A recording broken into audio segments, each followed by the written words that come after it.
평소에도 건강을 자랑하던 김학수 할아버지. 70대에도 근육질 몸매를 유지하며 주 3회 팔굽혀 펴기를 500개씩 할 정도로 건강하셨습니다.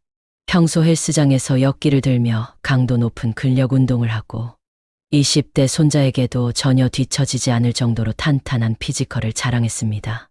어느 날 손자와 운동이 끝나고 근처 한식당에 가서 매운탕을 드시며 손자에게 음식을 항상 소량만 섭취하는 것이 건강의 비결이라고 말했습니다. 그러던 어느 아침 김학수 할아버지는 갑작스러운 몸과 가슴의 통증을 느끼며 심한 고열과 함께 쓰러지셨고 손자가 할아버지를 발견하여 병원에 급히 이송됐지만 전신으로 염증이 퍼져 폐혈증으로 사망하고 마셨습니다.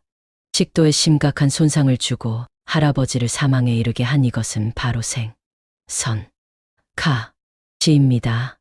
누구나 생선을 먹다가 한 번쯤은 가시가 걸려본 경험이 있으실 텐데요.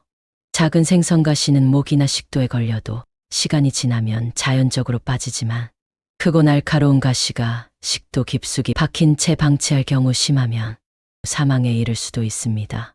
가시가 걸렸을 때 보통 밥을 한 숟갈을 삼켜서 빼려고 하는 경우가 많은데요. 이 방법은 매우 위험한 방법입니다. 밥이 점점 가시를 밀어내 식도 벽을 긁어내며 상처를 내고 찢을 수도 있기 때문입니다. 이럴 경우 상처에 생긴 염증이 다른 기관으로 퍼져나가는데 식도는 주요 장기와 연결되어 있어 염증이 온몸으로 급속히 퍼지게 됩니다. 그러면 생선가시가 목에 걸리면 어떻게 해야 할까요?